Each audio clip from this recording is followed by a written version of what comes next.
You know what I've loved most about you? What? Doing this whole video thing. You have not, quote unquote, gotten ready. You're right. I have not. Like, minimal makeup. Whatever I put on this morning.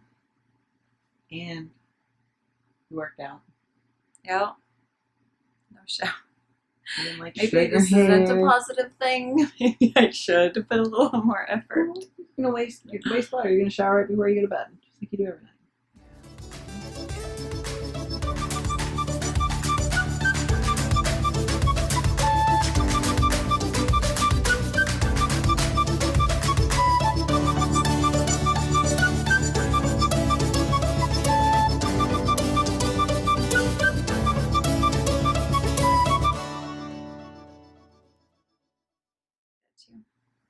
There was a time when I wouldn't have done that, or I would have filtered my pictures or whatever, you know? Do you consider that an area of growth? Yes. Yes, I consider that an area of growth, and as much as I wish that I could have come into that growth prior to being in a relationship that focused on more than what I looked like, you know, I feel like that behavior was largely shaped by our culture and the patriarchy that we live in, and the fact that women are, you know, valuable to the extent that they're beautiful. And I don't know, like, I don't feel that as much anymore. It's still there, but Why? because I'm with somebody who thinks I'm beautiful without all of the extra in my natural form, you know? Or at least that's what you tell me, and I believe you. That's exactly right. It's nice. For sure. And it's like I start to identify some of these things, some of these rules that govern what I do, and really where did they come from, and are they consistent with what I want? And that's not something that's consistent with what I want. I don't want to have to put makeup on or, you know, straighten my hair every single time I'm gonna present myself to the world. What am I teaching my kids? Right? Too, when I do that, you know? Right. So, I grew up watching TV. TV's different now. We talked about that the other night, where you could binge watch anything unless it was like a TBS special, like weekend, you know, and but commercials, like I feel like I saw more commercials and advertisements through television. yes, And I for remember sure. seeing Maybelline. You remember that? Maybelline? What was the first Maybe part she of that? was born with it. Maybe it's Maybelline. Right. And I'm like, what message did that send? Like when you were just saying all that, that's exactly what popped into my head was, no, she is born with it. Like, it's not your fucking makeup, you know? I know. And it's not that makeup can't be artistic and makeup can't, you know, be a source of pleasure for people. Definitely. For me, I think it's when it replaces who you are and you cannot present yourself to the world without that, because what is underneath it without that is a source of shame. Yes, totally. Something unacceptable.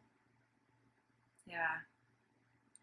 My dad used, when my sister and I were little, my dad would say, "Oh, that's a cover girl smile." And he meant it in the sweetest way. Like, it was such a sweet, endearing, like, thing to say. And we were toddlers, like, little. And I think about that, you know? When you're told from, like, the earliest age that you're valued because you have a cover girl smile. Right. You know? I don't blame him for that, though. Right. But, yes, and it's when you can't match that, when you can't meet those standards. That's it right there. It's aging. Because nobody can. Well, too, that shit's photoshopped. A lot of it. I mean, go on Snapchat. You take pictures with filters now. Yes. It blurs out every single imperfection. Right, but then you see people, or people see you, if those are your photos that you're putting out there, and you don't look anything like what you're putting out on, like, social media, and I don't like that either. I don't want people to meet me and be like, oh, Right. you know, yeah, no, Again, and it's not the use of that. Like that's, I don't want to shame people for using that stuff, you know? I think for me personally, it's just, I was raised to think that you have to put on your makeup every day. And I never did. That was the thing. Like I was never that person. mm-hmm. But that you had to put on your makeup every day. And if you didn't, like that's what being feminine is. That's what being a female is. That is just a part of the role that you have when you grow up. Mm-hmm. And I think it's when that rule governs, like what damage that does. Because again, if you take that away, what is left? And if you think that that's not beautiful and the rest of the world thinks that that's not beautiful. Right.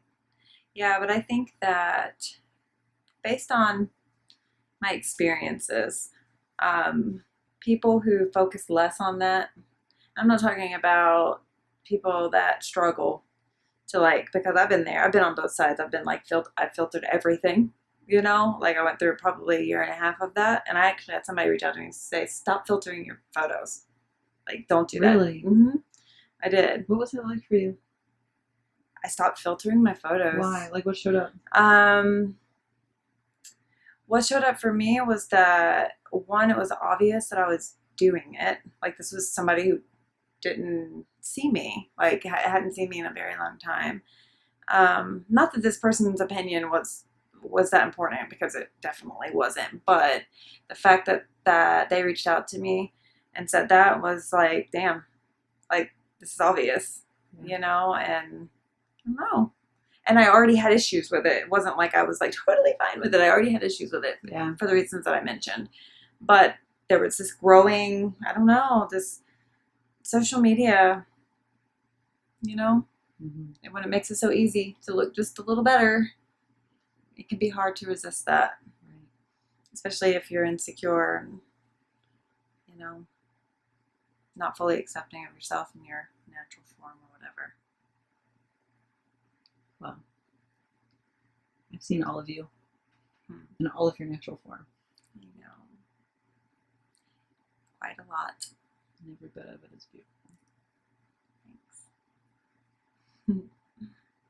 I love you. You too. Yeah. I think there's we talk about transformation of stimulus function. Mm-hmm. And for me, I think that's what happens is we take all of those imperfections, and it doesn't matter where it is,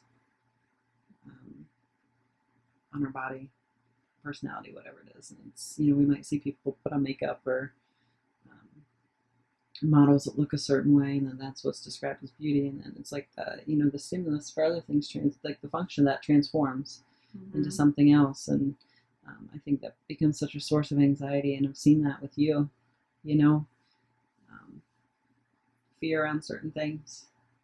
Mm-hmm. About my own personal stuff. Mm-hmm. Yeah, things that I consider to be problems. Yeah. Yeah. But hopefully we can start to transform. I think we have, transformed that. You said to me, what did you say to me today? I don't know. Before we went to CrossFit, what did you say? I don't know.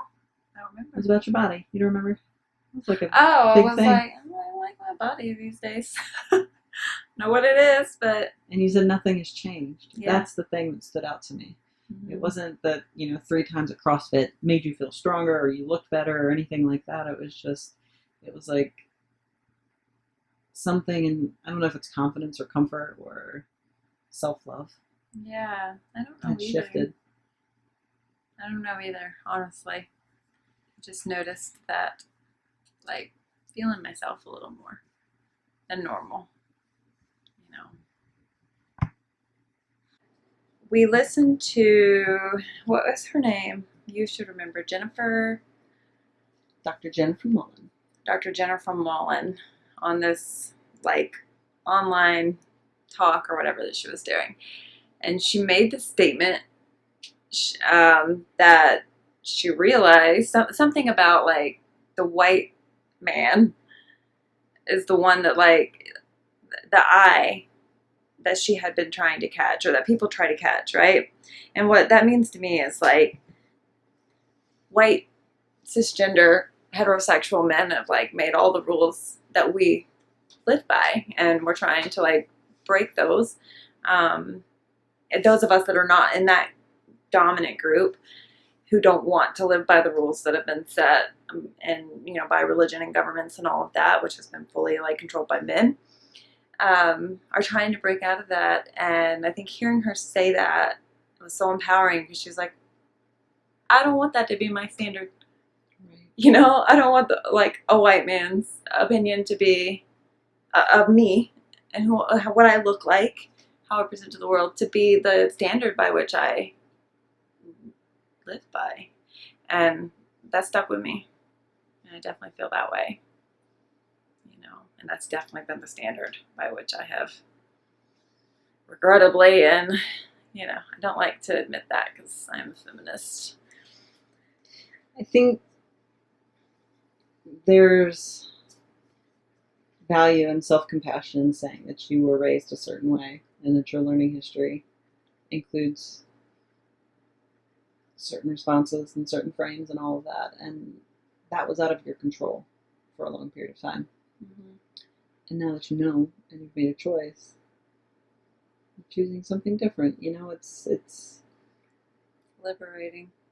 And yes, definitely the society that I've grown. I was lucky that I was raised by somebody who didn't put a lot of those standards. My dad raised me, and I was kind of like his son, the son that he never had as a kid. Like, he let me be a tomboy, he let me wear boy clothes, he let me cut my hair how I wanted to. He didn't police any of that stuff. I'm very, very grateful for that, because those were not the rules that were established for me when I was younger.